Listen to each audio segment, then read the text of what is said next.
Hey, what's going on, everybody? Happy Friday, Evo Friday, right? Hope you guys doing well out there. And if anyone's watching, appreciate you guys. So let's get Clem. So today we got Clem. Let's bring them on.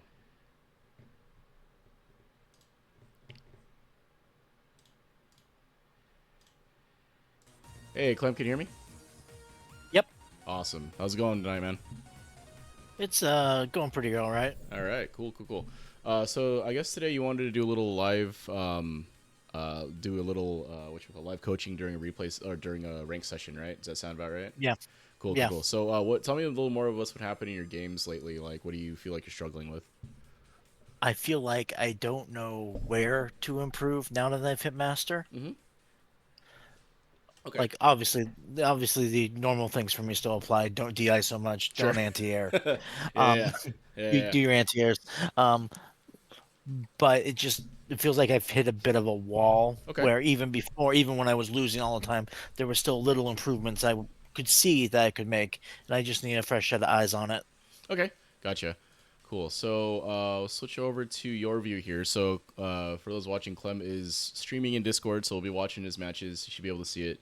So go ahead and queue up, Clem, and then we'll get started. So, currently 1406 MR, right? This was after the MR reset happened today, right? So I guess you played some Yeah. ranked today, right? So Yes, and it's cool. gone as predicted for Yeah. that bracket. It's going to be a little bit wild, I think, because right after the reset, right, everyone's kind of grouped really close together. So you may get a lot of Yes. folks that are like kind of knocking on the door 1500, maybe some folks at 1400, whatever. So, all right, let's get into it here. So I won't talk too much during your match, maybe in between rounds, but I'm just going to be observing, and then we can chat about it after each game. Try to Okie give some dokie. live.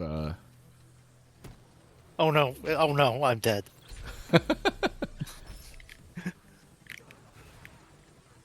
Ooh, Why am I like this? good parry.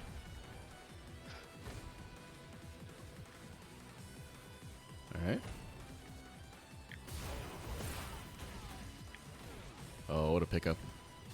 Oh. Okay. Went for the reversal. Oh, he dropped it.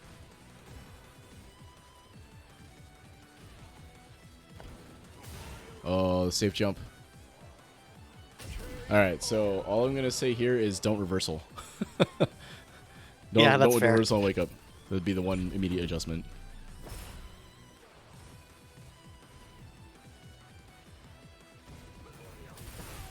Last. Ooh. Oh no. Okay.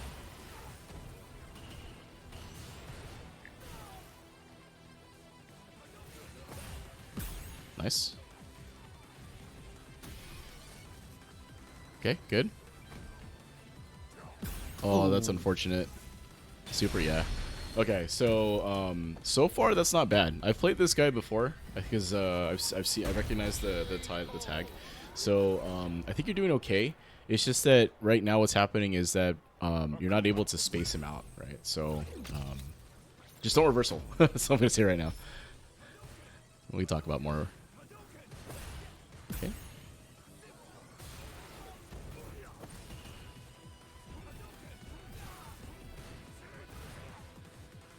Ooh. Yeah. His ears are too good. Oh no.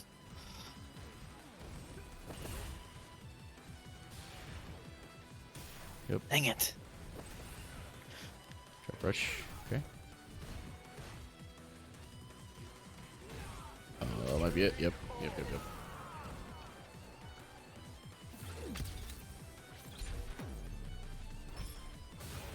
Oh. Uh-oh. Alright. Good job so far. Not reversing.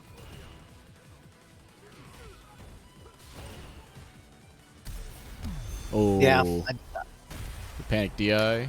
Alright. I expected a Hadoken. I think you might be dead here. Of course I am. It's Akuma. Alright. So, just the few things I'm noticing that stand out the most, right, is so far I think you have a hard time in neutral when you can't kind of get in with the drive rush low, right? So you use drive rush low and take drive rush cancel. You use it twice, right? So that can be good if your opponent's not awake, but if they block, you spend 4 bars for a throw mix-up. So I would say try to use crouching medium kick more in the neutral game. So crouching medium kick drive rush or crouching medium kick fireball, something like that. Try to do that a little bit more.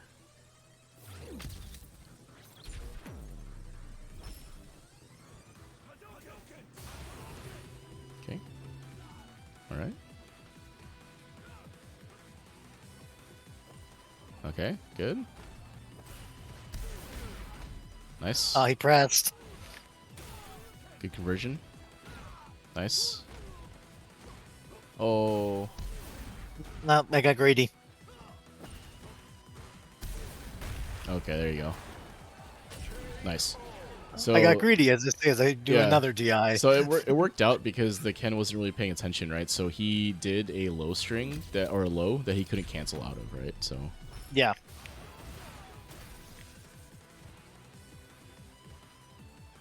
all right.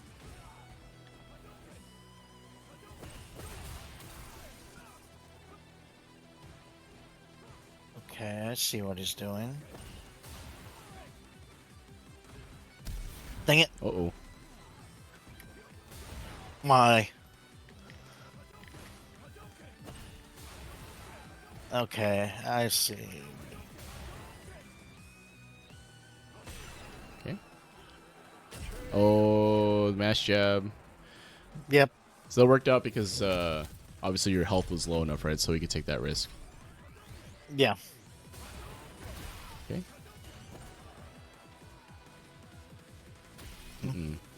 Okay.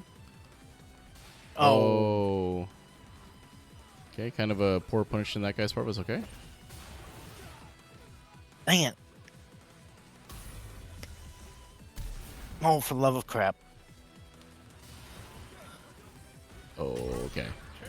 So How the place does this guy got to master? I mean, he's doing the things. He's winning the game, right? So Yes.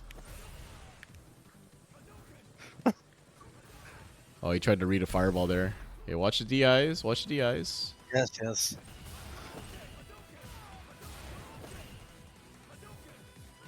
Hmm.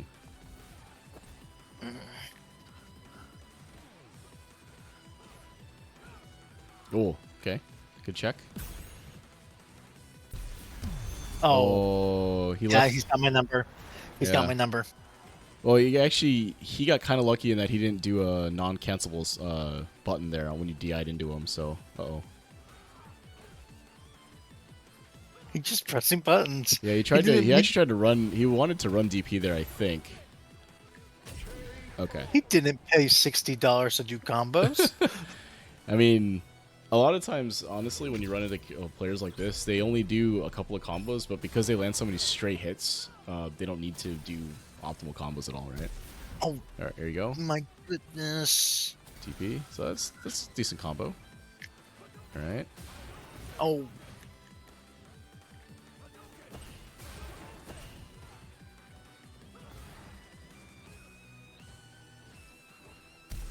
Okay, watch Why your am I DIs. like this? Oh, super. Nah, I'm dead. It's the non-cinematic. You're still alive. Uh-oh.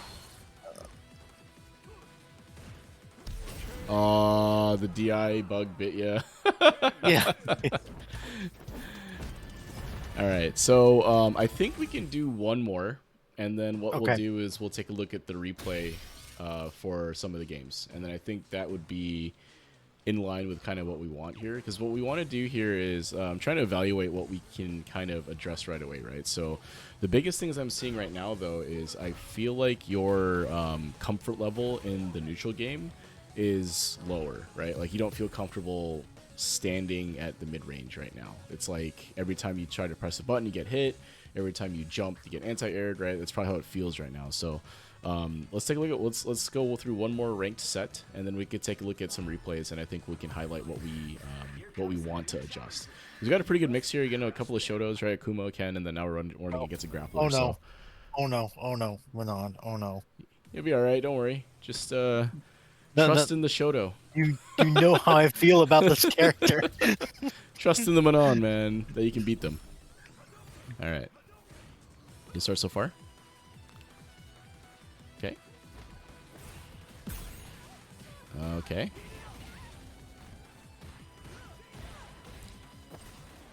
All right. Ah,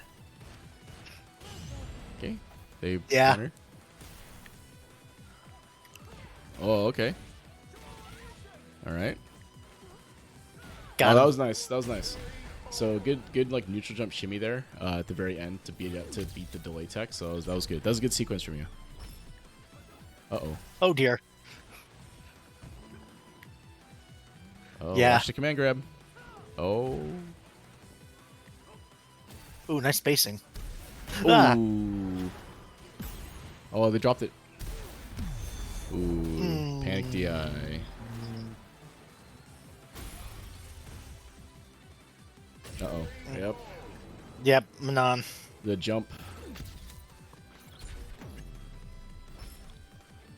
Oh, what? What? Why though? I think they were buffering something. Okay. Good stuff here. Yeah, Okay, good there we parry. go. Alright, tick throw. Oh, okay. Baits it out. Baits out the parry twice. Good stuff.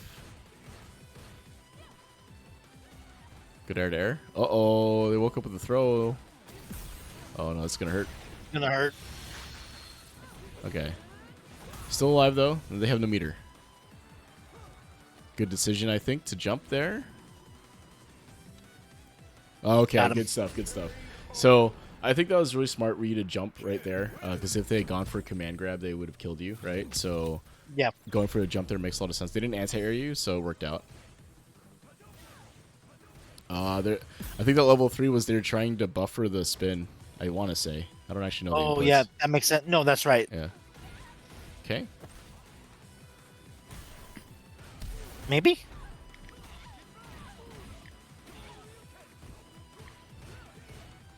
Uh-oh. That's fine. That's not fine. There you go. Got him. Good stuff. Good stuff. That was good. All right, good jump at the end there.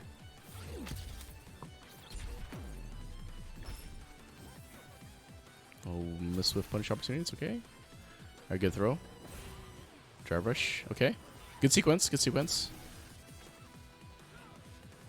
Dang Oh, gotta hit the anti-air Missed- there. It missed it. Unfortunate. Yeah. That was a missed input. Yeah, the fireball came out. I saw it. Okay, got a guess. Oh, good guess. Let's go gambling. Oh no. Okay. No. Maybe? No. Uh-oh. Still alive. Still alive. Maybe? Okay, guess for game here.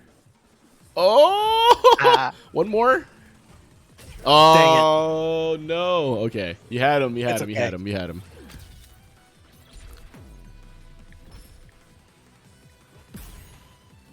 Yeah.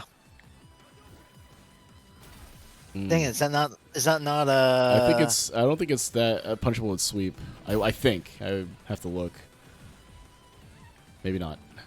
Okay, good. Good, good, good. Good boot pressure. and super? No.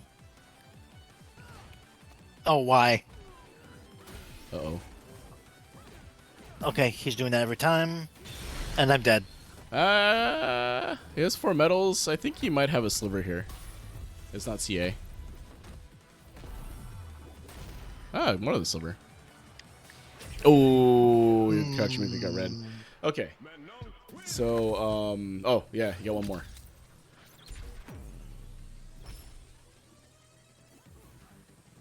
All right. That's good. Okay, good Got him. jump. And grab. Okay, good throw. And strike. Oh, you pressed.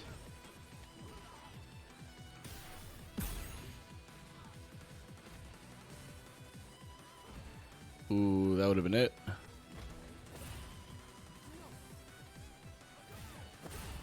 Oh, okay. Good read. Good read. They went for the spin instead of the low crush overkick, so that's good stuff.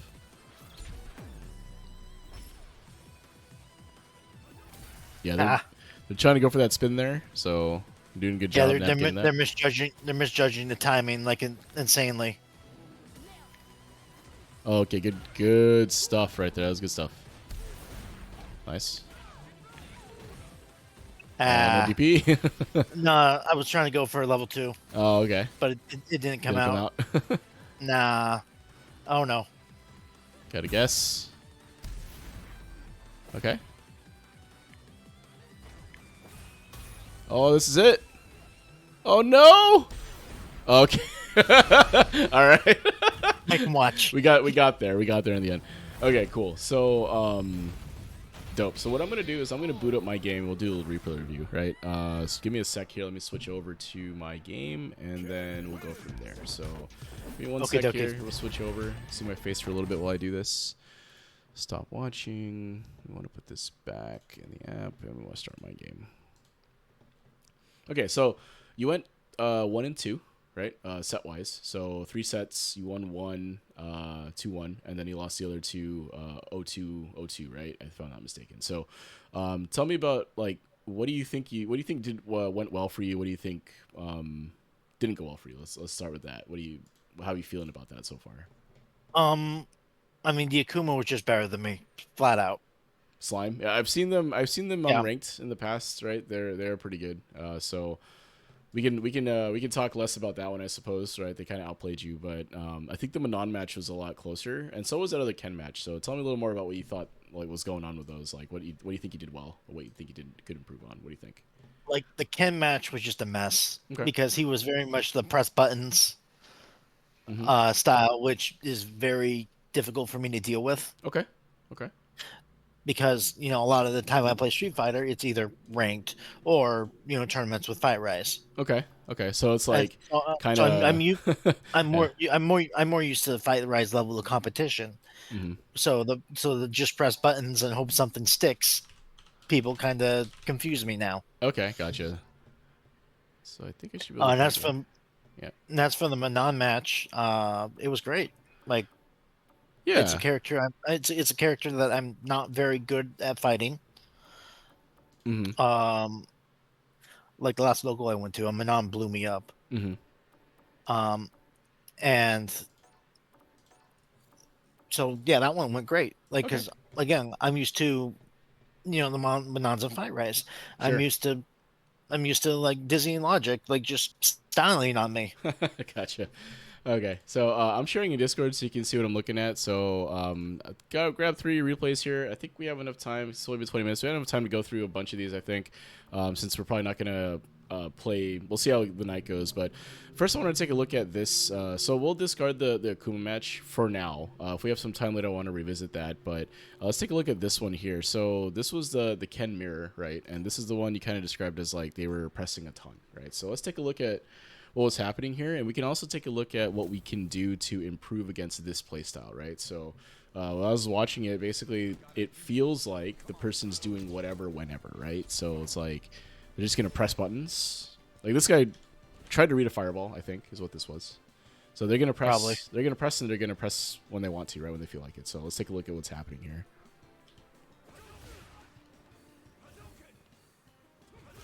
Right. So okay, we've went for step kick there.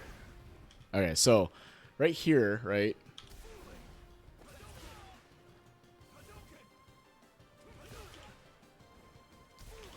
Right, so this DI right here in neutral, right? This is kind of the stuff we want to do less of, right? So it works out here, or it doesn't not work out, but it doesn't get punished here. Because the Ken decides to jump instead of press a button or just stand there, right? So since the Ken's kind of behaving erratically, right? Trying to DI in that situation can be kind of a risky proposition, right? Because you don't know, right? They could be pressing anything, literally anything, and if you don't have a read on their neutral tendency, because they may not have one, then DIing is tough, right? So if we think about what DI is for, right? Or what do you use DI for in neutral in particular? Most of the time it's a hard call out to an opponent using too many non-special cancelable pokes or moves, right? So if like for example for Ken, if he does something like a stand heavy kick, a stand medium kick, like those kind of longer range pokes, they're not special cancelable, right? So if he does that and you DI as a read, you're gonna blow him up, right?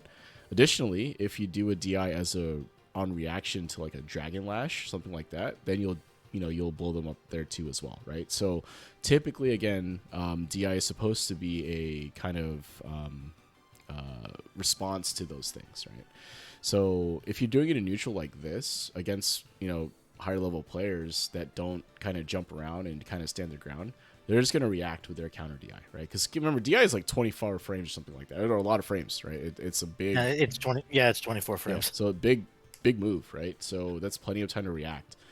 So you want to kind of limit the amount of neutral DIs that you do if they're not a hard read. Now, on the flip side, if your opponent only, like against Ken in particular, only ever presses stand heavy kick, then you can DI all day, right? Like anytime they're in range, you press DI, they're going to stand heavy kick into it and get blown up for it, right? So again, but that is a specific response to a neutral tendency, right? In this case here, the Ken just kind of does whatever whenever, so it's kind of hard to identify the tendency, right? Realistically, what the tendency actually is that they don't have one in particular, so you just kind of have to wait for them to make a mistake, right? So let's keep this going. All right, so if we look at what the Ken just did here, right? Whiff 1, whiff 2, right? And then they actually whiff 3 buttons if you look, right? So 1 there, 1 there, 1 there, and 1 there, right? So it's 3 or 4, I guess, if you count from the original jump back that I showed you, but this right here.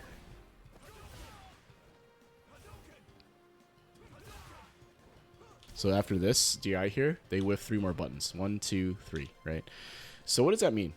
That means that the opponent doesn't really have a good sense of how far their normals reach, right? So as you get better at the game, you can kind of recognize when people can't do this, and you can take advantage of that, right? So basically, this person is going... What this tells me, right, if I'm playing this ranked match, is that this person will press their button as soon as you get, like, here, right? You're outside of the range of their button. Like, if you get close, just outside the range, they're going to press, is what I'm reading from this, right?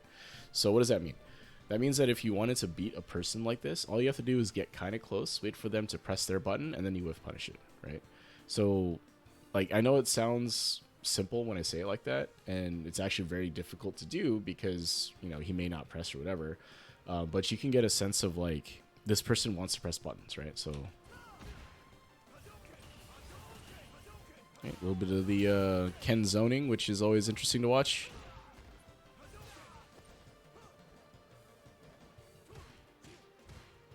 Right. So you see, like, one thing this guy is good at, because one thing I tend to do a lot is when my jumping is blocked is go for throw. Mm-hmm. He's good at stuffing that. Yeah, because he's mashing, right? Well, not mashing, but he's pressing a button as soon as he blocks a jump. Right. So there's the block right here. And he's already pressing the crouching medium punch, and then he presses the jab, right? So he basically presses a button as soon as he can, right? So, like, I don't know if I want to talk too much about, like, how to beat players like this. Well, maybe I should. Well, let's put it this way. So what we want to do at these MRs, I think, is we want to kind of identify the type of player that we are up against, right? So I'm sure it feels like right now when you lose, like, it kind of feels like almost random, right? It almost feels like they're just doing whatever, whenever, and you end up losing because of it, right? But in reality, what's happening here is that the opponent is doing something that is countering whatever you're currently doing, right? Like, they are pressing buttons when they maybe shouldn't be, but it's hitting you, right? They're able to kind of do sweeps in neutral and other things, and it's kind of tagging you, right? So what we want to try to do, I think, and this is sort of like the improvement arc, if you will, is that the sooner we can identify in game the type of player we're playing against, the sooner we'll be able to apply the counter that we need to apply to beat them, right? So it's kind of not really a full, like, technical explanation, because it's kind of more art than science, But we've seen in the last couple interactions here that this Ken wants to press buttons, jump around, right? So if we were to try to come up with a way to stop this, all we would really need to do is, like I was saying, right, stand kind of outside of his normal range, get him to press a button or jump, and then deal with it, right? So if every time he presses a button, you whiff punish it with something. Doesn't even have to be like a full combo, but every time you do it, you hit him. He'll stop pressing eventually, right? Or die, right? Like if he doesn't stop what he's doing, keeps getting hit, he's gonna die, right? That's the reality of the situation. But he should adjust to that, right? Secondly, if he's jumping a lot and you anti-air him, right, then he's going to have to stop jumping. Otherwise, same thing happens, right? He's going to die because he's going to get hit by 10 anti-airs and that's it, right? So the counter to the player that wants to press a ton of buttons all the time, jump around all the time, is to just take up space, wait for them to press something that is outside of the correct range, and then you whiff punish it, right, or punish it. Because a player like this is going to do something unsafe at some point, right? Like they did kind of a neutral sweep that you could block. They try to do run step kicks and run DPs, which you can like just block, right? If you bait that out, you'll be able to get a big punish, right? So stuff like run step kick in neutral, right? This is a ton of time to react. You react like 10 frames after this comes out with a heavy punch, right? So like let's take a look at this, right? Right? You whiff your sweep. He's already running. Right? You're in recover your sweep. You have enough time from the whiffed sweep to press a stand heavy punch and still counter hit this move. Right? So this is someone that is just kind of doing whatever, and you just basically counter them by doing essentially a whiff sweep into a stand heavy punch, right? So like stuff like this, your opponent is doing unsafe stuff, right? So from here, this counter hit should confirm into something, right? Like maybe Jinrai, maybe run DP. I wasn't expecting it to hit, so. Oh well, let me put it this wasn't way, right? Yeah, I'll say this is that I feel like, and maybe this is something you can improve on, is that always assume your button will hit, right? Like if your button isn't going to hit and you know it's not going to hit, then don't press it, right? Like if I wouldn't press the button if you could tell me 100% of the time that this button is going to whiff, like, oh, I think I'm going to whiff this button, then don't press it, right? Like if there's a 0 chance of you hitting them with that, then don't press it. Now in this case, I think what happened was you saw the run, you saw the sweep, and you just pressed your stand heavy punch, right? So I think that had you buffered something behind this, right? Maybe a Jinrai kick, maybe the Tatsu or something, right? Like, you know, with the input, right? Buffer the input, don't press the button, but just buffer the input. Assuming it'll hit, right? You'd be able to counter hit confirm this pretty easily, right? So counter hit confirms, like that type of thing, they get pretty easy once you kind of get into that mindset of every time I press a button, I'm assuming the reason I'm pressing it is because I assume it's going to hit, right? Maybe it hit, maybe it's blocked, right? Maybe it's like, maybe it is on hit, whatever, but you're assuming that it's not going to whiff, right? Because if you're going to whiffing a button in neutral is a death sentence in this game, right? Especially get higher up. But like if you press a button and they happen to move out of the way, like you press the button with the full intention that you're going to hit it, right? It's going to land. And if it happens to miss, that's what it is, right? But you should never press a button thinking it's going to whiff, if that makes sense, right? So in this case here, if you pressed it, you should ideally be ready to confirm this into something, right? Maybe it's a Jinrai kick, again, maybe it's some run DP, whatever, right? You know, whatever you're ready for. Anyway, you land this, which is good. The second part to this, though, is that because it's a counter hit, you actually get a stand light kick conversion. Which you don't do, right? But you do get one. Right. So if you're not buffering something, right? Let's say you don't buffer it for whatever reason. Once you see the counter hit, you should probably be ready to confirm that into something, right? I'm not the best at it either, and it's something that I'm working on myself, but counter hit confirms and punish counters, like those types of deals, like hit confirming in general is really important in this game, right? So like from here, if you land this, right, you press this, like maybe you buffer here, right? Or maybe you press this and then try to confirm something. But either way, you should be ready, right? Ideally, because this is Because how much plus is that on hit? It's plus 5. Hit, heavy punch. Plus 5. Yeah, so go into light punch, go into light kick. Yeah, sound light kick, right? Yeah. Then shore you. Yep. the typical confirm, right? So stand like kick into DP, heavy DP. You could also do like a light Tatsu here. Additionally, if you were just buffering, for example, and you wanted to buffer a normal behind this, you could buffer like maybe not Fireball because it's too close, but you could buffer like a medium Jinrai, right? Put them in the mix from there. But there's like options basically, right? So if you press this looking for a counter hit or just being ready to confirm this, you could convert this into more damage, right? So really important to do. I think it's something you can work on in the lab, right? Set the dummy to random block and then just press that heavy punch. Then when you see counter hit, right? You said it's a random counter hit. Once you counter hit, just confirm that into stand light kick, heavy DP, or whatever ender, right? So something to work towards, right? The hit confirms. So right. So you got hit here because you're trying to walk up and throw, and he just kind of was mashing, right? So if you look,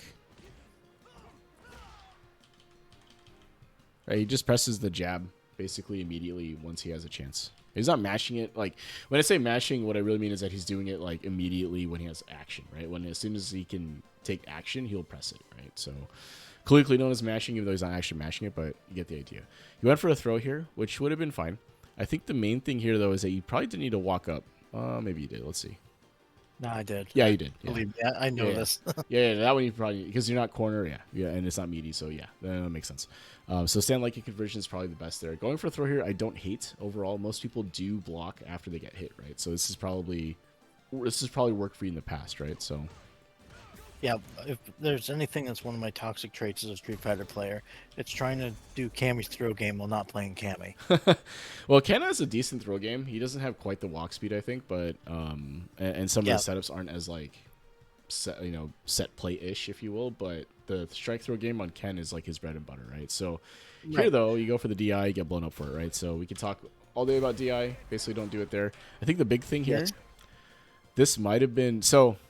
I'll preface this by saying that if this Ken had been doing a lot of crouching medium kick Jinrai, this makes a lot of sense to do, actually, right? So if the Ken does crouching medium kick Jinrai, they're gonna blow it up, right? Like that was probably what my mindset was. Okay. Because I'm used to other Kens. Sure. Doing that. Many other Kens doing that. Yeah. And annihilating them. Yeah. So this Ken did not do a Jinrai kick the whole set, if I'm not mistaken. Right. So I know, and it makes me sad. yeah. So the advice I would give here is that it's hard to make a hard read on somebody when you haven't played them, when they're not showing you the thing you need a hard read against, right? So like you're doing this DI here is a hard read against a crouching medium kick cancel into something, right? Fireball get blown up here. Jinrai is the most typical thing, right? But the opponent wasn't really doing that, right? So it's difficult to make this read or justify making this read when the opponent hasn't done it yet, right? It's kind of like, oh, they could do something, but they haven't done it yet. So, why would you hedge against that? So instead, he goes a crouching medium kick into nothing. You get DI'd and you get burned out, right? So if you look at your meter here after the DI, right, you use the bar, you have a sliver left, and then the punish counter happens and you get burned out, right? So. All right, very difficult to navigate here now.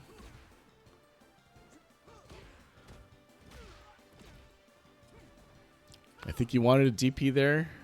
Just didn't come out. Maybe. I don't know. Hard to tell. Okay.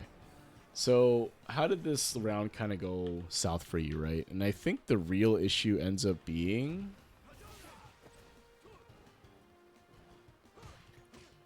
I have a hard time adapting to players who don't play quote-unquote right. Yeah. If that makes sense. Yeah. Because there's a pattern, right? So when you play against higher level players, they are typically taking less risk, right? They are pressing less buttons. They are doing less overall, I think. Like, relative to what this guy's doing right now. So when there's less happening, right, you're able to kind of digest and see what's happening a little easier, right? So it's like there's like kind of more structured play, if you will, at that level, right? Because the opponent could be doing the same. Ideally, the opponent's doing the same thing when you play high level folks, right? Like they're both trying to feel each other out, try not to get whiff punished, try to land their own whiff punishes, and get neutral tendencies, right? But if you're a higher level player, when they run into a player like this, they stop doing all of that and they just kind of focus on countering specifically what this person is doing, right? So it's kind of like when if you're playing against somebody right now, right, in Fight Rise or whatever, and like you play them and then they adjust and adapt to what you're doing. That's kind of what a lot of higher level players do, right? And I feel like it's easier to play in that kind of, that scenario if you're at that level, because again, you get a little bit more of a mental stack. It's a little easier on the mental stack because less is happening.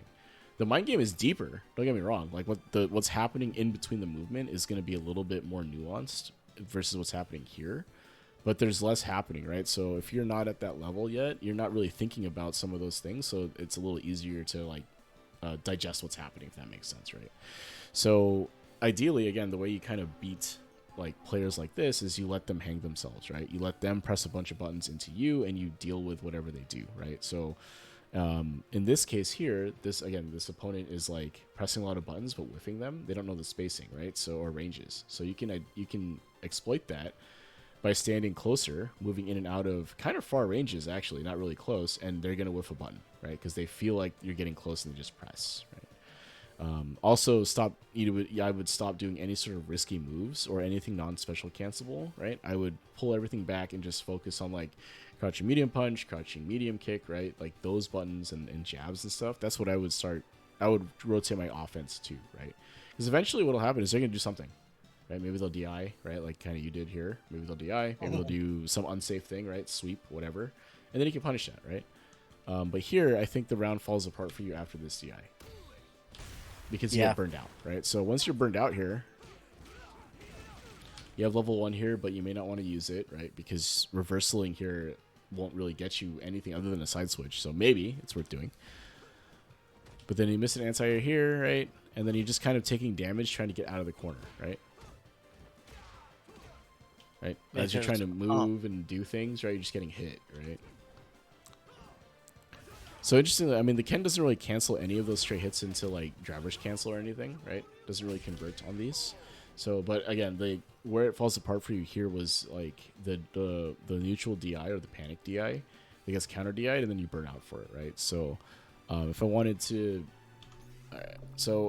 if I wanted to change like what you're doing right now in game, right? Like the immediate fix, in my opinion, would be to not panic DI. Yeah, not panic DI. Yeah, use less meter, right? Use less meter. So meter management is paramount in this game, especially for a character like Ken, because his meter doesn't represent like damage so much as represents utility, right? He's also fairly meter inefficient, and what I mean by that is that a lot of his sort of combo extensions and cancels rely on driver's cancel, right? Like he doesn't have a lot of like OD extensions. Like if you think of like someone like Bison, right? Bison can land a crouching medium kick into like OD scissors and then get an extension from there, right? Or someone like Ed, right? Ed can do stand heavy punch into OD snatcher and get an extension from that, right? The main difference though is that versus Ken, right? Ken would get a button to driver's cancel, right? So like crouching medium kick, driver's cancel. The main difference between those scenarios is that your drive meter does not recover during driver's cancel combo, right? So you do the combo with drive rush, it doesn't start recovering until after your combo is done. Versus the OD moves where you first of all spend less bar, right? It's one less bar, and your drive recovers while they're comboing off, right? So it's a little more meter efficient in terms of like spend to damage, right? And Ken kind of has low mid-screen damage already anyway, right? He doesn't do as much because his corner carry is way better, right? So he trades some of that damage consistency or damage like output for corner carry, right? And some consistency with getting the opponent in the corner, right? So what does that mean?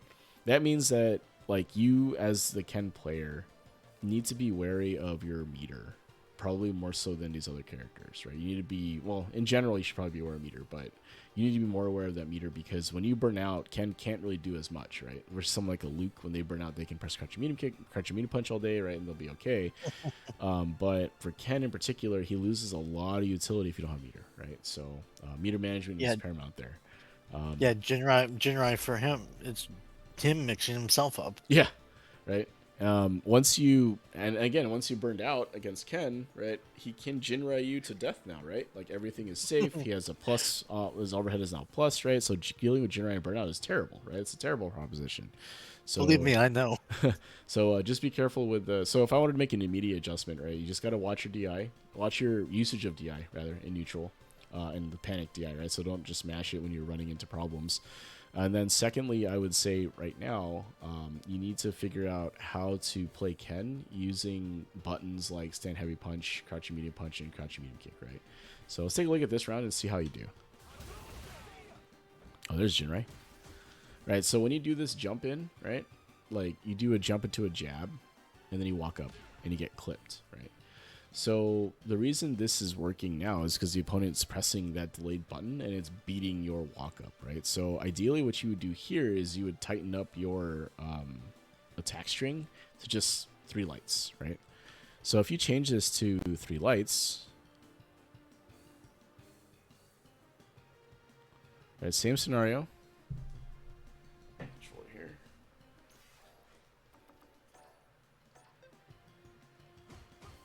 Right? So he's doing a delayed crouching medium punch, right? That's going to beat your walk up because of the timing of when he presses the button, right? And because of the distance you're at. So if you change your attack, your string here to like 3 lights to space him out, what'll happen is that you won't get counter hit anymore, right? It's actually kind of difficult to deal with a delay button like that. The best way to do it, I think, is to use your own delay button. So something like this. Yep. Come on. Right? So if they do a delay button and you leave a gap in your pressure, that will beat the delay button, right? Or you just go through the motion, right? So you go through all 3 of your lights and then let that be what it is, right? You go to neutral there. Because this counter I just showed is a hard call out to a delay button, but it does lose to mashing, right? So if they decide to start mashing through that, you're going to get hit, right? So you have to be careful about the counter to apply. But you saw that work, right? So if I did this, oop, come on, right? The delay, the stagger pressure, right? If I do it correctly, it'll hit them, right? And you saw that in the first example, but that's how you would counter that, right? And then from there, you would counter hit confirm into whatever. So.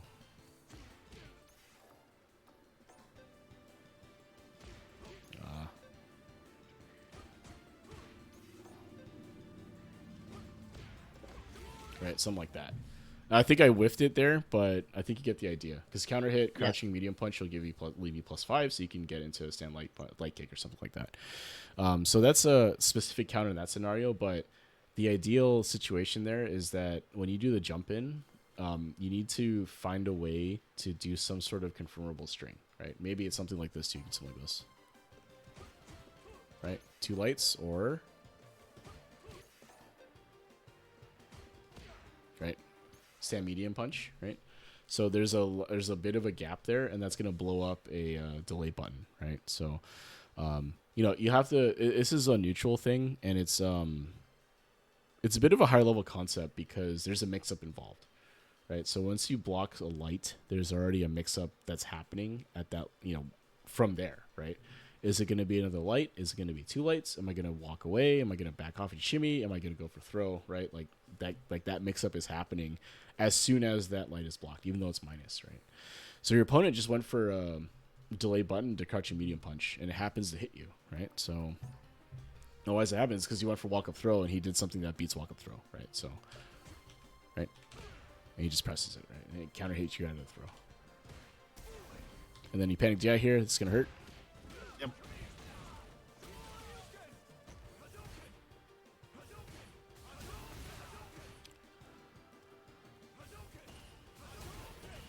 All right, so let's see if you're doing more fireballs here. So fireball wars with Ken, right? Typically, you're not really trying to zone with Ken. Ideally, what you're trying to do is actually control space to allow you to walk up, right? So if we look at the situation here,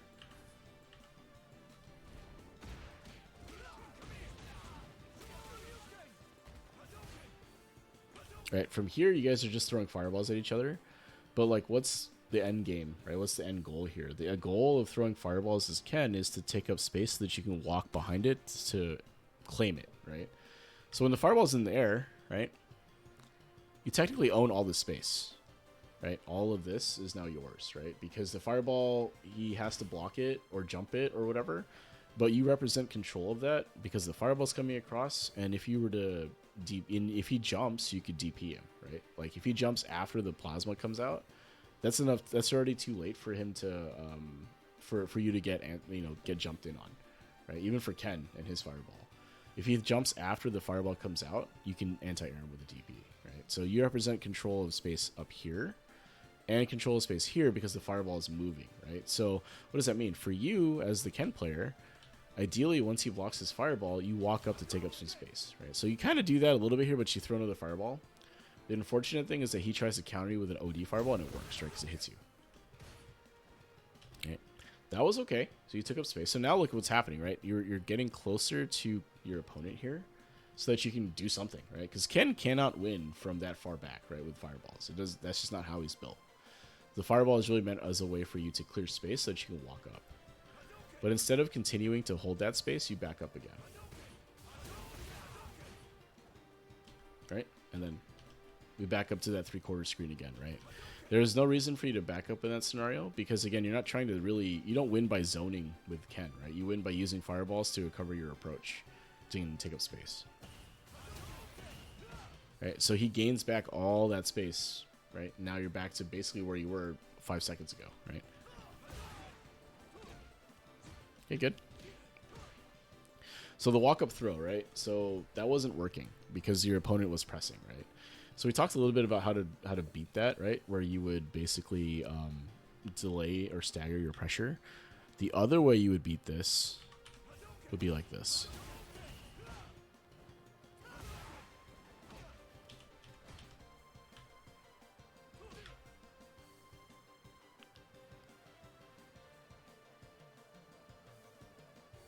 All right, so here's the jab, right?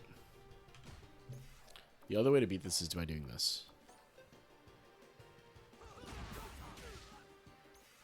You see what happened there, right? So your opponent is conditioned to press when you walk up.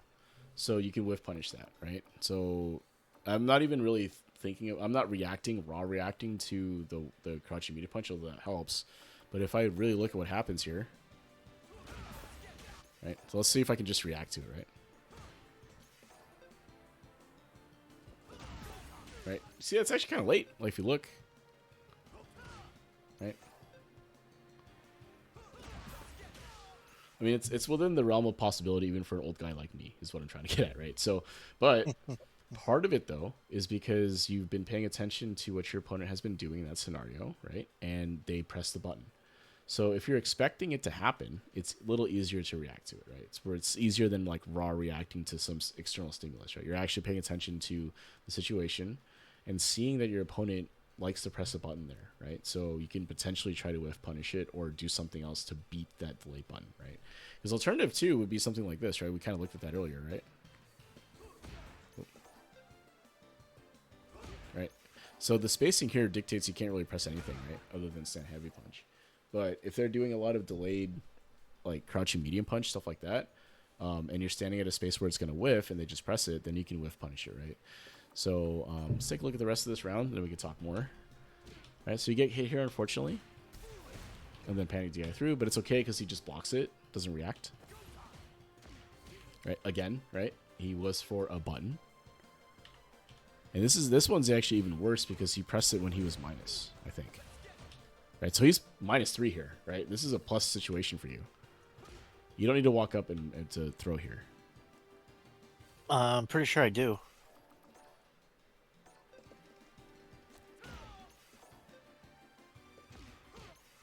Or I'm just so addicted to the Cammy style of you don't game on here. From here, you don't need to walk up. So okay, if you land this jab, like not at the tip, for the most part, like I'm gonna mash throw here, right? So like you don't need to walk up for that on driver's jab, right? Unless you land on like the very tip of that jab, you don't need to do a walk up there, right? Because you're plus in that scenario, and the driver's kind of puts you deep, right? So since you're plus and you're deep, like close to them when you land that jab, you don't need to walk up, right? You don't need to waste the frame to walk forward.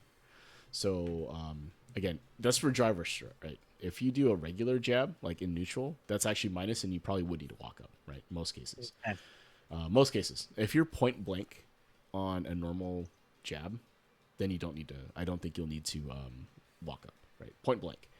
But generally speaking, for Ken, if you do like a driver's jab and you're in any sort of range that's not like max range, you should be able to throw them, right? So keep that in mind.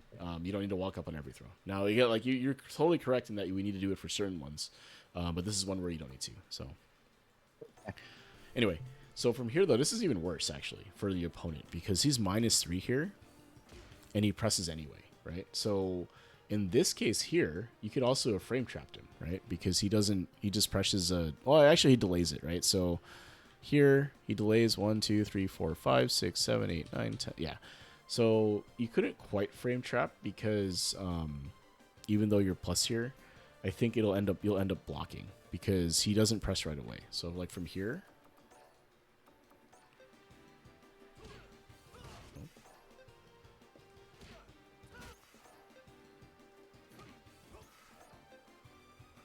Oh, he's not blocking. Okay. Oh my goodness. Your opponent wasn't blocking after the driver's jab, right? So if you look at his inputs, he's just not blocking. He didn't pay $60 to block. Yeah. If you look, he's just standing there. Right? He doesn't block. So anyway, not that that's a. I mean, he's already being hit, right? So I guess it doesn't quite matter. Maybe he wants to buffer something, whatever. But the point here is that for against players that like to mash like this, like they like to press buttons, typically the counter to this is to keep your strings tight, right? Meaning that if they're trying not to leave gaps, and if you do leave gaps, that they're just long enough for him to get counter hit, right? So like, 1 frame, 2 frame, 3 frame gaps, stuff like that. So in this case, something like a drive rush jab that's +3 into like, stand medium punch, crouch medium punch, something like that. So there's still a gap for them to try to press if they wanted to press, but they'll get frame trapped by your follow-up move, right? So plus frames in a frame trap. That's another way to beat a player like this, right? So you get some plus frame advantage, and you take advantage of the fact that they mash, right? And they want to press buttons. So this guy's doing delays though, so whether or not it's intentional, I don't know. But if he's doing delay pressure, you should also be able to hopefully recognize that. And the counter to that would be to throw them, right? Throw them, because they can't do a delay button and a delay tech at the same time. So if you throw them, you'll just counter hit throw them. Or you do that stagger pressure I was talking about earlier, right? You leave a intentional gap in your pressure that will catch that startup of the delay button, right? So like a 5-6 frame gas, something like that, right? So those would be the counters. But if we take a look at the macro part of the game here, is that you have to identify what the opponent is doing, right? So I think for you, Clem, when it comes to where you're hitting the wall right now, the wall is coming because it's getting harder and harder to just kind of autopilot through the game and win, right? Like, I'm sure when you were ranking up, and even now to some extent, you could just drive rush in with a low, right? Raw drive rush low, cancel drive rush into something. You'll hit them. You can do your combo. And then after the combo, you autopilot into like a meaty throw or a meaty strike, and it works, right? So then you're able to kind of loop your offense from there. And then once it kind of resets to neutral, you just do the same thing again, right? Maybe you go for a driver's jab, maybe you go for a jump in, something like that. And then you do the same kind of like combos into like setups and all that, and that works, right? But as you kind of climb up, what happens is opponents will start adapting to what you're doing.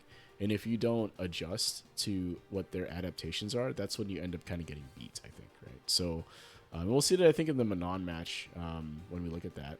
But this is what I'm thinking is kind of the next step for you, right? And then there's some neutral stuff that we can talk about in the lab that I think will help a ton when it comes to like feeling more comfortable in the grounded game, not having to do stuff like raw drive rush and jumps and stuff. But I think the next step for you now, at the level you're at now, is to start having to play against the opponent a little bit more. Now, Ken's autopilot is very strong, right? You can autopilot again with Ken and do very well, right? But if you don't make adjustments, that's when I think like this type of thing will happen to you, where you kind of feel like you lost here, even though your opponent, in this case, your opponent isn't really adjusting a ton, but they don't have to, because what they're currently doing is working, right? So right. He did something that worked, and then he did it again and it worked again, right? Like in your case, it's because you're not adjusting to something he did that worked, right? So it's like, oh, I'm going to jab here or press my button here because it's going to counter hit him when he goes for throw. and it happened like 4 times so far, right? so Yeah. so like there's no adjustment on his part needed because you're not changing your pattern that's currently losing, right? So Yeah, you're definitely right about the autopilot being a problem because I mean, Juniball's jokes about having a sticky note on his monitor and it says "Clum will DI." yeah, yeah, right. And it's just like it's just an inevitability in when we play you. That's just what happens, right? So getting away from again, autopilot's very strong, and you need one, and you should have one, but you should know or at least learn when it stops working, right? When it can be a problem or liability, right? So here you had a chance. He jumps, he drops it, Yeah. and then it yeah, here happens again. If They I didn't had more life, yeah, if I had more life, that would have it worked. would have worked, yeah. In this However, case, I do not. and potentially not too because he did a crouching medium kick, so there's a chance that he does something else there. True, So it but wasn't but with guaranteed, but that would have but with worked there if he how didn't, yeah. yeah, which considering how that Ken played, pretty good odds he didn't do anything else. Yeah, yeah, and it's kind of like what happened was I think you guys. So what I'll say is that I think against this Ken, it's very similar in that there's a play style that exists, whether or not is it feel random or not, how what it looks like is irrelevant. What I'm saying is that there's a play style that's there, but the point was that neither of you really adapted. But what he was doing was beating what you were doing, right? And if the opposite was true, right? If this guy never reacted DIs, right, and never anti-aired or blocked anything like jump-ins, what you were doing would have beaten him, right? Like 100%. And that's what I mean is that his playstyle happened to mesh against yours, and it actually beat yours. It just happened to work against what you were doing, and then there was no adjustment on your side to change up what you were doing to stop what he was doing to beat you, if that makes sense, right? And he didn't have to adapt at all. He could just kind of continue doing what he was doing because it was working, right? Like it was able to kind of get around your offense, right? So yeah, that would be like the main thing. Well, we'll sum it up at the end as well. So let's take a look at this Manon match too, and then we'll hop into the lab and I'll talk about what I think like drill wise would have worked for you to get better, right? For that. So yeah, against this Manon in particular, right? I think you did a really good job against them because you won the set, right? So you did a good job adjusting to what you were seeing from them. And I think the reason why, and part of that is because you know the Manon matchup a little bit better, right? You've played a bunch of Manons in Fight Rise, like you mentioned, you know that. But the other thing is that against a Manon, a lot of times it's a lot of rock, paper, scissors, right? It's a lot of 50-50 situations. You have to do one or the other because the command grab is coming or not coming, right? Like you have to guess.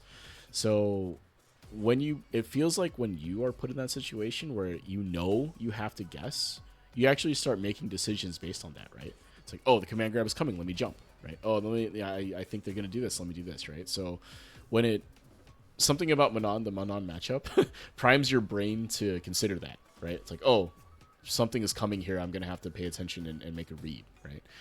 The subtle thing here is that same thinking and logic applies to every other aspect of the game, no matter what, right? Even if we're talking about neutral, right? Talking about pressing buttons, talking about Oki, talking about anything else, your opponent and you are both making adjustments to each other, and when one person will win, one person will lose, when the person is winning, like they make decisions that line up against what the other person is doing, if that makes sense, right? I made a decision that will beat XYZ option, and your opponent picks one of those options and gets beat by it, right? That's is what I'm trying to get at. So I think against the Manon here, you did a really good job of like identifying what they were trying to do and then countering it, right? It's just now I think that you have to do this same kind of thought process to every character in the cast now, not just Manon, right? So I think good so far. I think your opponent is trying to buffer for the spin. All right, so this move right here.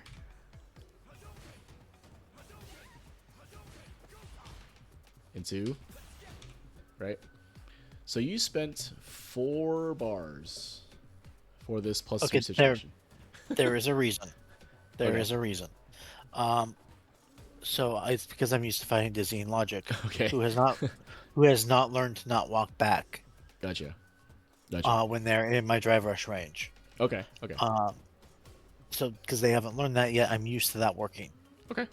Okay. And that's So and yeah. it's not so much like I always do this. Mhm. It's player knowledge more than anything. Just like, oh, it's Manon. Oh, I'm totally fighting Disney logic, right? Okay, okay. So fair Uh, enough, right? Let's say that you don't know this person, right? And you go for this option and it works, continue doing it, right? By all means. I think that if this had landed multiple times against this player, I would say keep doing that, right? It's a little expensive, but it works. And if it's working, who cares, right? But against this player in particular, I think you do this move like twice, maybe 3 times here, and then none of them worked, right? So as soon as it stops working, you need to pull away from that particular strategy and do something else, is what I'm getting at.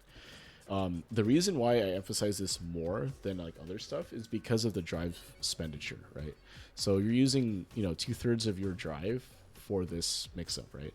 And even on hit, right? So even if this were to hit, the net result of this, I guess, if it hits, you corner them, right? You do a corner combo into like run, combo to run Tatsu, you corner them. But like the expenditure it's very expensive to do so, right? You no longer have access. You only have one OD move in the tank now. You can't drive rush cancel even after you get some meter back, right? So it takes away some of Ken's utility overall. Now that's to say that again, if it's working, do it. I have zero issue with people doing stuff that works, right? If it's winning you games, who cares what it looks like, right? But as soon as it stops working, you need to prime your brain to thinking I need to get away from the option that's no longer working, right? So. But this is good. I mean, like when it comes to like mechanically or like technically speaking, you had plus frames, you forced a strike situation, and you threw them. Right, this is perfect. All right, good jump. All right, so something here I'm gonna say is that, and this is probably the right time for you to consider this, is that your combo game needs to be upgraded a little bit here, right? So if we look at the combo you did from here. Right, so this jump in lands. All right, so 2150, right, is what you ended up doing damage wise.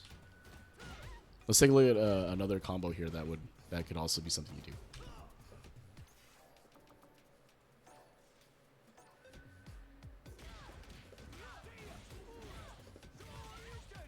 Right, 3200 damage, no meter. This is a corner combo in particular, right? When you're by the corner, so you would do that, right? So 3,200 damage versus, what did I say? The other one was 2,100, right? So 1,000 more damage. Additionally, you could do something like this even. Oop. Right? That's a mid-screen combo that'll always work. 3,000 damage, right? So, 1,000 more damage on that combo. And you get an Oki situation, right? So technically you had an Oki situation in the combo you did, right? It's a safe jump if you wanted to take that. But you want to try to maximize jump in damage especially, right? So combos through there probably need to be looked at and improved a little bit if you can, right? Because that's a huge opportunity. Because even then, like, you can look at like other combos from here, something like this.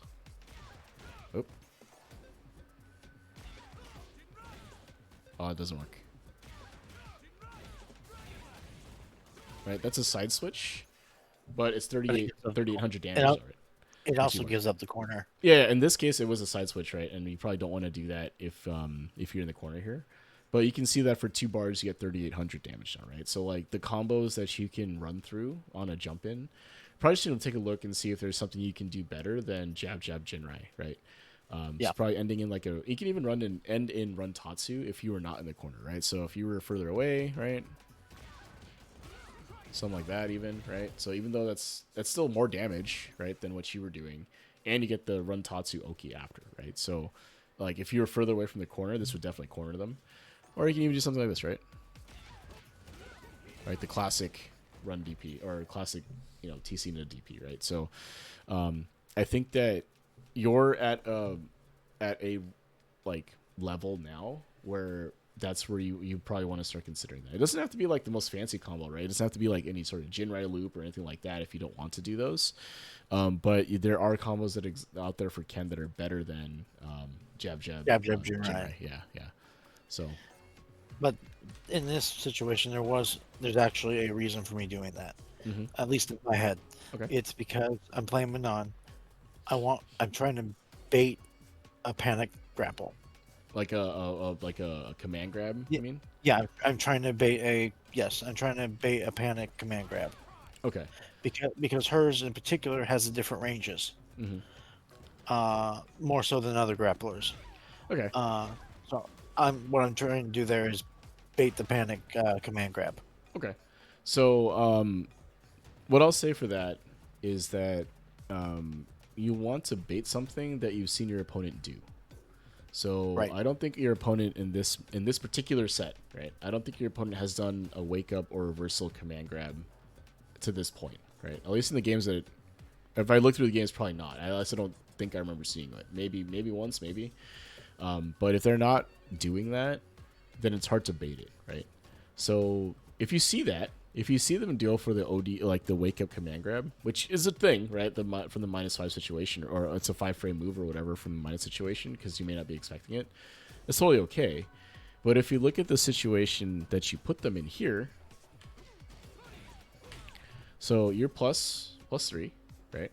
And if you wanted to bait the command grab from here, you wouldn't have done that, right? With what you actually did, right? So like if I take the Manon here now. Oh wait, what's their command? Yeah, it's that. Yeah, it's half circle. Oh. Right. So he ended up getting command grabbed afterwards anyway, right? Because he didn't really follow up with a button from there, right? So what ended up happening though was that you baited a parry because you were +3. Maybe if you jabbed or something and they parried, they would have perfect parried. And then you walk up and throw them, right? So like the mix up that happened there actually was good from you, right? So you were plus. They went for a parry because they thought you were going to strike, and then you went for throw and you counter hit through them, right?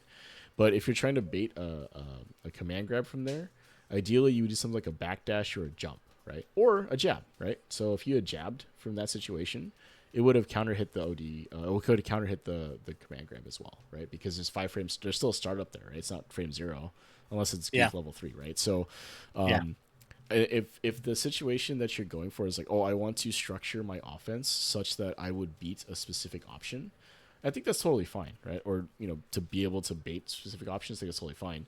But you have to be able to actually do the thing that will beat the option, right? So in this case, your walk up would have gotten command grabbed, but if you had done a jab, or the throw even like would have worked here too, or any sort of meat, because they're minus here, right? So anything you did would have worked, or backdash, jump, like something else, right? Because if you had jumped, what happens, right? So you jump in that situation. If they go for command grab, you're gonna land on them with a button.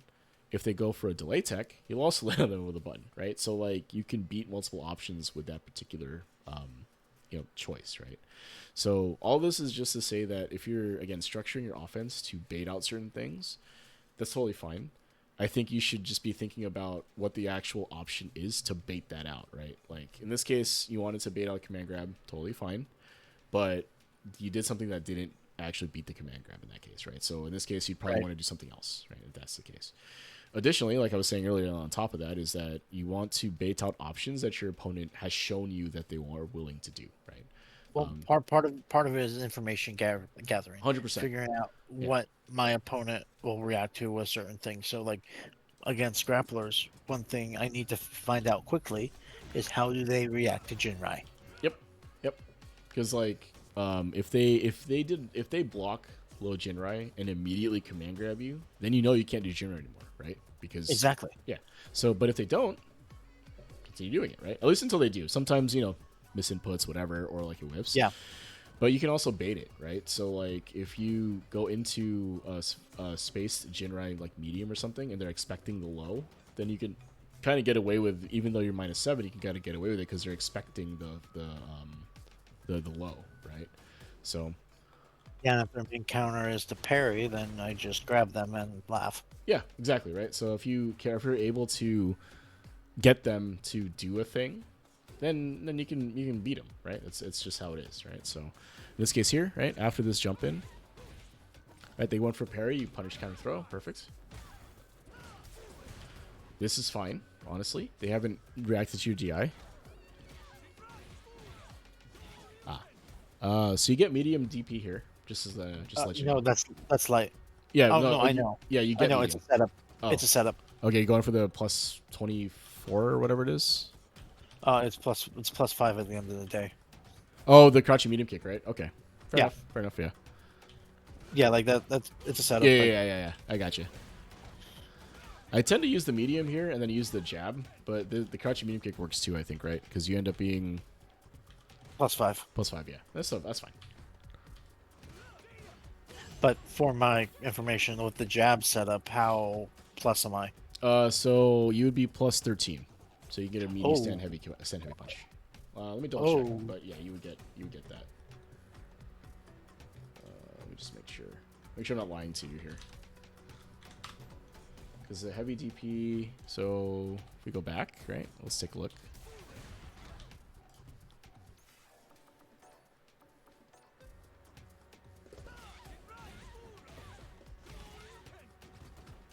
A +33. So the +33 at the end of that.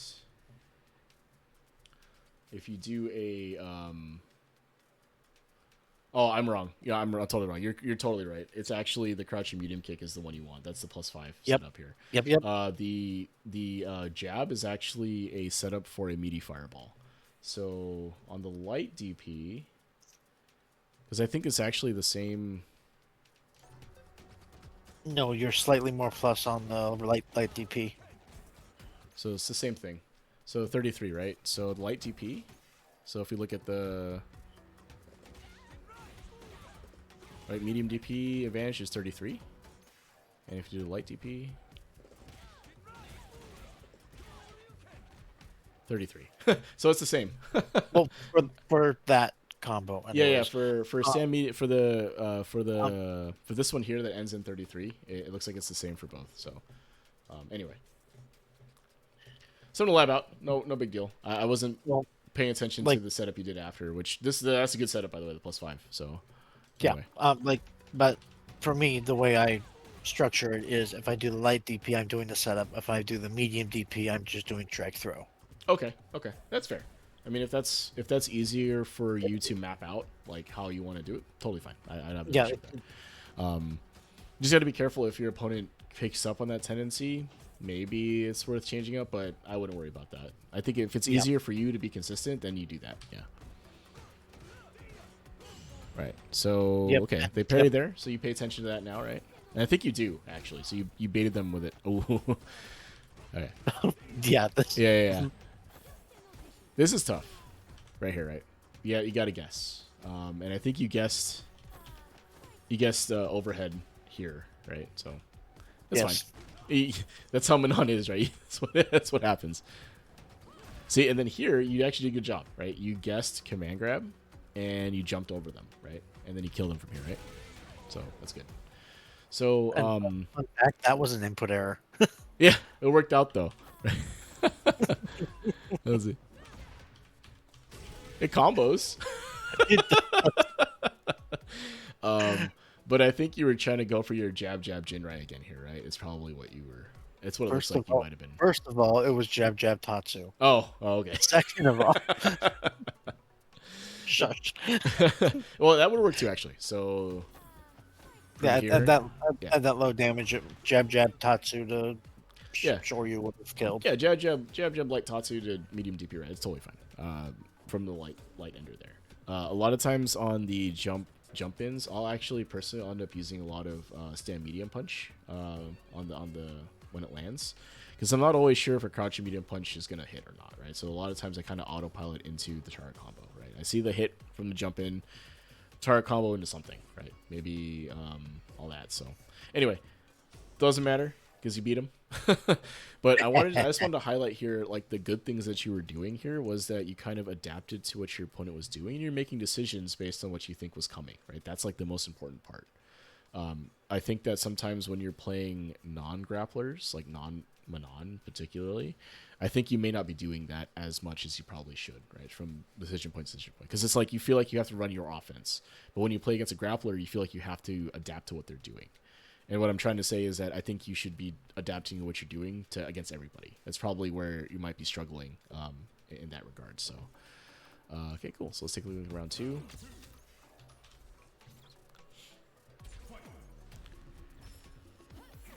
All right, they go for the hard read. Walk up throw, good. So this sequence is actually really good, right? I love what you did here, right? So you did a drive rush jab, the force plus frames, force Oki, You force them into a guess situation. They happen to delay tech, but you force them into an Oki situation. Right? So that's really good. That's what you want to be doing. Goes for sweep. He gets fireballed, so he goes for sweep again, right? Well, that's a special move. Yeah. Well, the spin, right? The sweep spin thing, right? This right here. Oh, right. Yeah, because they went for it, didn't work. Sorry, I probably should call it the actual move or whatever, but they try this, they get fireballed, so they do it again. Right? Right? They go for the meaty back heavy kick or whatever, whiffs, sweep whiffs, no big deal. I feel like you had that. I know you were trying to DP. Yeah, my inputs may not show it, but in my head I was like DP. Oh, DP. I know that for a fact you had that, and you knew to anti-air, and it just didn't come out. That's totally fine, right? Yeah, at least you were thinking about it, and it would have worked had you inputted it correctly, and I would have been like, yeah, that's the anti-air. So I 100% know what you're going through. It's tough. It can be tough. All right, take the combo here. All right, so hard knockdown, can't back roll, just back up under pressure, totally fine. All right, got a guess. Good guess. Right, good guess. So, I panicked. I panicked on the input. Yeah, it should have been a. I think you were trying to do a neutral jump here. Yes. Yeah. Yes, I was trying to neutral jump. Okay. Yeah. Because then I can just combo her to death. 100%. You come down with the button, right? That's easily, half her health, if not more, if you wanted to cash out there, or you can deal 3,000 damage like we saw, right? So, it's okay. I mean, you made the guess. Happened to be input error. No big deal. You jumped out of it. You missed an opportunity, but you didn't get command grabbed, right? So, is that the end of the world? No. Is it optimal? No. But it's okay, right? Manon doesn't get another medal, and you and the grappler missing a command grab does mental stack damage. Yeah, they feel that, right? It's like, oh, that sucks. So, again, good grab, good decision here. Neutral jump would have been better. We know that, right? And then you beat them again on the cross up, right? So, like, if I was playing, I mean, you win this set, so it's not a big deal. But if it was me playing this person, I would definitely pay attention to them hitting a hit by cross ups, right? So it's the second cross up you hit them with, because the last hit you killed them, right? Like, that's the end of it. So, yep. So that's the combo we were talking about earlier, right? All right. So I remember you saying, "Let's go gambling here." At this point, I think that's totally fine. You made a decision to go for the Oki here, or go for the meaty low, probably into DI, if I'm not. Well, first of all, shush. No, because I do this all the time too. The driverish cut your medium kick into DI is it's a smaller window for the counter DI, right? Because of how the drive rush is. So I do this all the time. Like after level 3 or whatever, it's a good thing to throw in, I think, and try. Unfortunately, the Manon wakes up with level 2. Yeah, I like in retrospect, hindsight is 2020. Mm-hmm. Like I should have baited with early jab. Maybe. It's hard to know what would have worked. We only know it because we saw the result, right? Yeah. Like I said, hindsight is exactly right. But I think like the decision to go for that, I think was actually fine, right? And what factors into that for me here is that, it's probably would have been fine.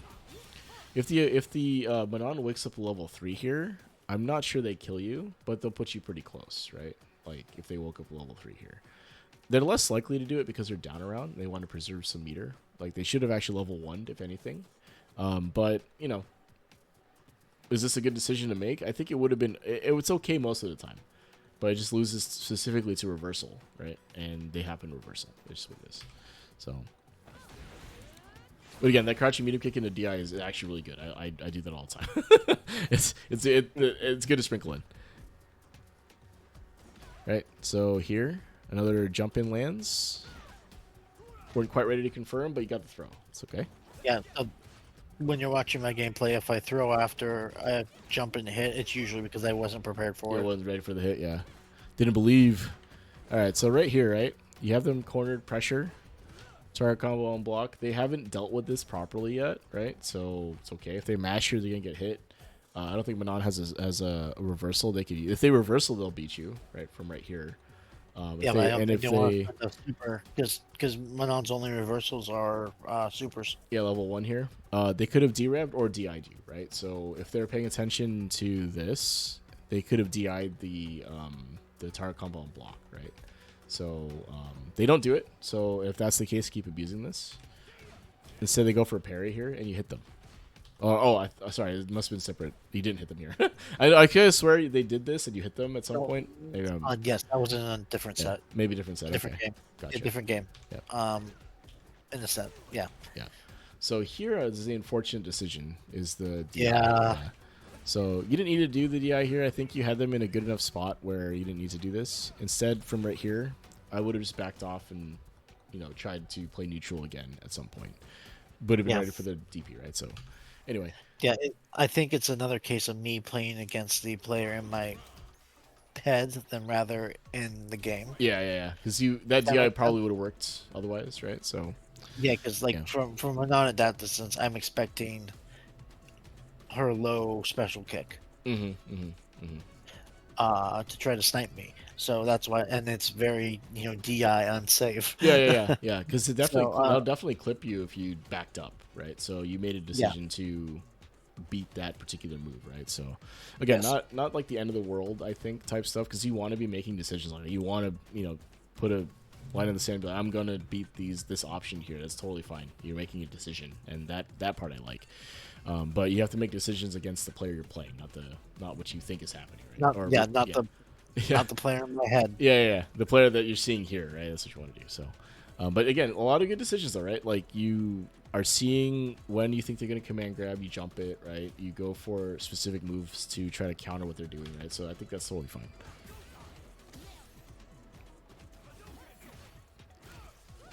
Oh, it is -5. Oh, so it's We only were, one. looking, we were looking at this earlier, right? Yeah, Yeah, it's only +5. So it's only -5 here. So you need to do a stand light kick. This is not going to reach, though, right? So nah. yeah. So it's Okay. technically safe, Yeah, so it's safe, right? and I do. It was worth trying, though. It looked like it would work, but now we know, right? That's what I get for being a primarily vibes-based player. Yeah. Well, that's the thing, is that if you run out of vibes, you have to pay more attention to stuff that doesn't work. Good stuff here. So this was good. This is what we want more of, right? Crouching medium kick into drive rush, right? This is good. You had meter to burn to use it, right?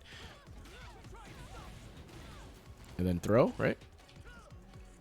Perfect, right? This is exactly what you want to do. Yeah. Like you plus. Right. Tight setup.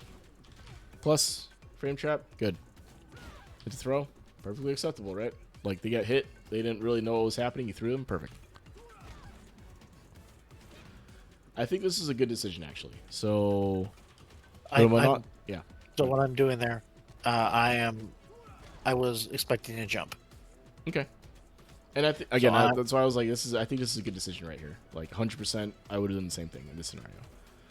Right? So, it's good stuff. Because in this case here, that move beats a reversal. Right? It beats the reversal. Oh, sorry, one sec, sorry. Beats the reversal, beats the jump, right?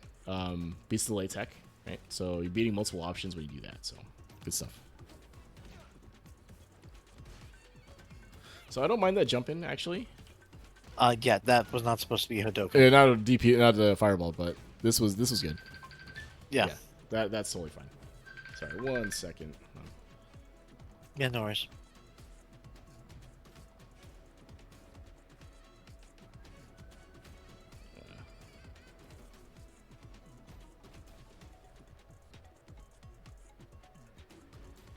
Sorry about that. Yeah, I like the jump in. Out fireball, obviously, probably not what you meant. Unfortunate. No, Jabs would have not. been good. Jabs would have been good here, though. Yeah. That's exactly what I was trying to do, but my controller had other ideas. Yeah. So what happened here? How'd you get here? Let's take a look. Ah, try to jump. Yeah. Okay. I think Yeah, that's it fine. was- I think that's a fair guess here. Because that's going to beat command grab, right? So if Yeah. you jumped here, you beat that. If they go for regular grab, maybe they don't anti-air it. Maybe you're able to jump out. And then this one.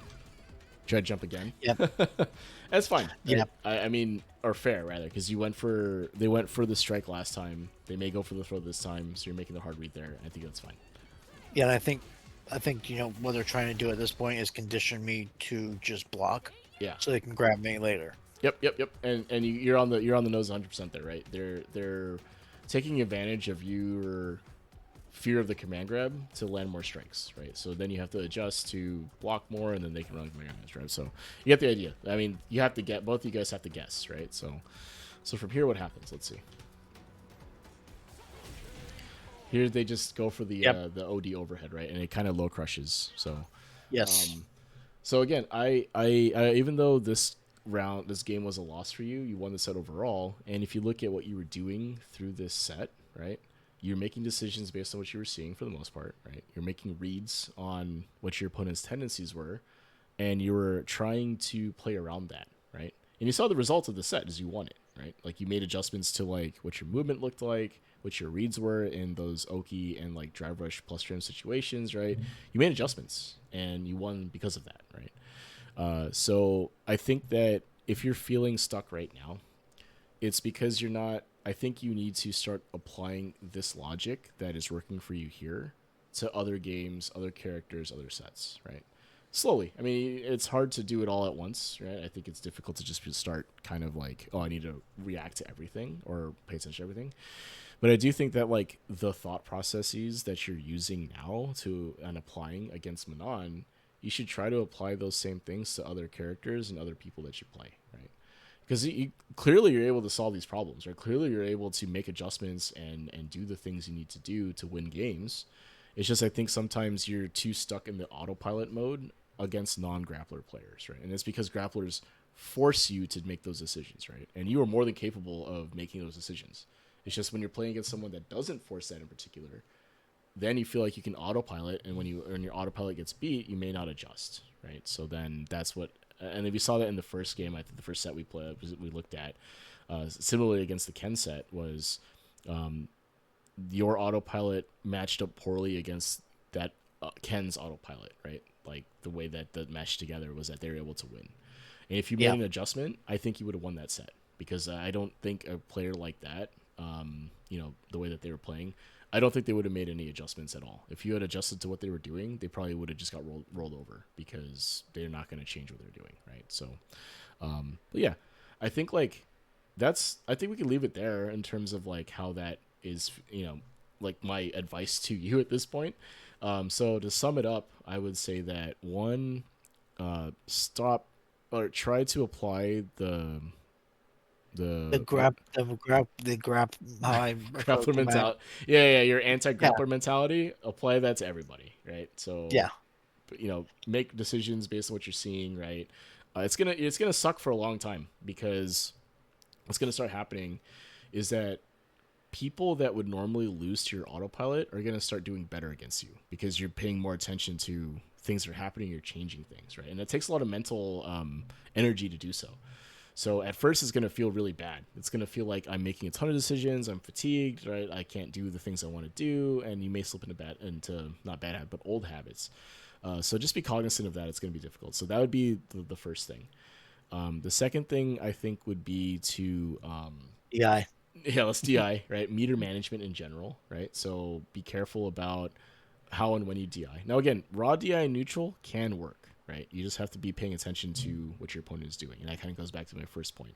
If you can make an adjustment to where you notice your opponent is doing unsafe or non-special cancelable buttons in neutral, DI will blow that up, and then you can just do it. And then from there, you notice they stop doing it, then now all of a sudden you don't have to worry about that option anymore, right? So that'd be one thing. Reversaling in general, probably need to tone that down a little bit, block a little more, right? Anti-airs, obviously, we talk about that all the time. So those things are, and then the last thing, or second to last thing, would be the combo structure, right? So certain, when you land conversions like jump ins and some other stuff, I think you want to take a look at the combos that you're currently doing and see if there's some low hanging fruit you can pick off the tree, if you will, right? Going from 2,000 to 2,000 damage, you're doing 33% more, or 50% more in that case, right? So that will cut down the number of interactions, right? So imagine you land 3 jump ins that all do 3,000 damage, right? Plus some straight hits, that's already winning the game. But if your jump ins only do 2,000 damage, then you need like 5 of them as opposed to 3 of them, right? So like, reducing number of interactions overall. So take a look at some of the combos you're doing now. See if there's some options there for that. I think your setups are good, right? I think you do the good ones, if you will, right? When you land knockdown, you have setups, you know what to do. You're able to get plus frames or put yourself in a situation where you get a meaty option. I think that's totally fine. But the last thing I'll mention here, and this is more of like if you wanted to do this, I think put it this way, is there's I think some things you can drill to get your spacing a little bit better, right? So what I want to talk about here is that there's like when you play, you're not really taking advantage of like button spacing in particular, right? A lot of times it's like a jump or like a drive rush to kind of close that neutral game, right? Or neutral space, right? Try to skip the neutral. Totally fine. Like I do it all the time. Every Ken does that all the time. Right? Raw drive rush, jab, jumps, dragon lashes, whatever. But what can really help you, I think, once you get some of the other stuff, and this is really more for later on, is that you want to start looking at the space where your buttons land, right? So if I take this right here, right? So what are Ken's pokes in neutral, right? Like stand heavy punch is good, crouching medium punch, stand medium kick, right? Crouching medium kick, and like stand heavy kick, right? So like you see Ken's push these buttons, right, all the time, right? Like these buttons in particular, right? And you use them all the time too. So They are the buttons. they're the buttons, right? Button of the year right here, right? Last year, button of the year. So what I would like for you to consider is that you want to start landing these buttons at the tip of the range, right? So like example, if I want to land my stand heavy punch, where do I need to stand to land it, right? From here, doesn't reach, right? Does it reach here? Or here? Or here? Like here it'll reach, probably, right? What about from here? Will it reach, right? Probably. What about from right here? Probably not, right? Or right here, probably not, right? So getting used to the ranges of your buttons will help a ton. And the reason for that is because now if you're standing at this range here, you're able to kind of outspace certain things and you're able to land stuff at the tip of the range, right? So this means that you can be standing as far away as possible from your opponent and still hit them, right? So if I want to land the stand heavy punch, I don't need to go all the way up here to do it, right? I could be like right here-ish, right here and do it, right? See what I mean? So I would go through, and I guess this is something you could do later on. You don't have to do this like immediately. I would work on the other stuff first. But like what I would do is I would go through in training mode and try to look at like, oh, what range can I stand at to land my crouching medium kick? Like this is gonna whiff. So will this actually, I think, right? But this will land. Right? Similarly for like stand heavy kick, right? This will whiff. Oh, sorry. See, even I'm wrong. I thought that would whiff there, right? This will whiff, but this will hit, right? So like stuff like that, right? And again, the whole reason for that is because the more you understand the ranges of your buttons and your opponent's buttons, the closer you can stand to them without being in danger, right? So like obviously, from right here, the only thing I have to worry about is a fireball, right? Like Yeah, but that's for you, so you're dead. yeah, yeah. If he has Denjin into super, I guess it's maybe a little bit of a different story. But you know what I mean, though, right? Is that like he's not gonna land any buttons from here, right? Even in a jump in, he's not gonna land. Well, maybe from right here, right? You'd have to use jumping medium. Yeah, But he did the yes. jump here, right? And I could just DP that, right? Like it's not. The point is that there's less to worry about, right? There's less mental stack. Right. And then from here, right? Basically, the only things I need to worry about are like fast buttons, right? Being able to block lights, right? This type of stuff, right? Do I block low, block high? What do I do, right? But like if I'm standing here, right? This feels uncomfortable, right? For a lot of people because they feel like they're too close, they're gonna get hit, right? And they feel like all their own buttons are gonna whiff, right? So what I want you to think about at the next step is I want you to be comfortable in this spacing, right? Be comfortable playing this type of game, right? Like this would be the next step for you, is to try to land these buttons at the end, at the tip ranges, so that you can stand as far away as possible from your opponent and still hit them, right? Because what you're gonna notice is that as you do this more and more, your opponents will start whiffing buttons in your face, and then you can just whiff punish it, right? Okay. You can just be like, oh, I did this, and the Ryu pressed the crouching medium punch, and I see it, and I can just hit him, right? So what I think is interesting is with the quote unquote nerf to Ken's throw in the corner. Yeah. Capcom baked in the max range for heavy punch. From here. Yeah. Yeah. So like you can walk in a little bit, like a little micro walk, right, and then hit them, right. So I mean, you don't even need to macro walk. You can catch them with the tip, like you're I doing guess too early. they get up. Yeah, you're totally right. You can manually time to get up and then hit them, right? So, but you see the power of that though, right? Is that like you're standing kind of far away, your opponent may press a button or may not, but you can hit them, right? And if you're standing at this range here, it's easier to induce whiffs that allow you to land buttons, basically, right? So that's like the next step for you. I just wanted to bring that up because in the first game, against the Akuma, this is what was getting you blown up, was that you weren't really Yes. able to establish your own space. The Akuma took all of it up, and then when it felt like you were suffocated by his spacing, you panicked, right? But realistically, what he was doing was he was kind of doing this to you, right? So if you were the Ryu and the Ken was the Akuma you were playing, he was standing at a space where it felt like you couldn't press anything. When you pressed, you got whiff punished, and if you did something else like jump, you got DP'd, raw drive rush got checked, right? Like, and you were eating fireballs, right? So, and this is how he was doing it. He was throwing fireballs from right here, Akuma fireballs from right here, right? Yeah, So, and Akuma fireballs are just the best. yeah, they're so good, right? From this space here, it's very difficult. You have to make a decision on jumping or not, right? So, yeah, I just wanted to bring that up because we saw that in the set, right? So just to make sure that you're aware of like how you would get past someone like that, because that was a high master, right? So their spacing is going to be a little bit better. That's just how it is. Right? That's why they're there. That's why they're the rank they're at, right? So, so yeah. With that said, again, to sum it all up, just put it at the end, put a little bow on it, right? First thing, apply your decision making and problem solving to all characters, not just grapplers, right? Better meter management, so watch your DIs, watch your OD reversals, make sure you don't burn out. Third thing would be the combo structure, so take a look at some of the combos from like jump ins or other stuff and make sure that you are maximizing that, because it's not too bad to grind through. And then the last thing would be the spacing drill that I was talking about here, so going to the lab, figuring out exactly where to land on the tip of your buttons, right? Obviously don't have to do it all at once, you can take it piece by piece and work on it as you go.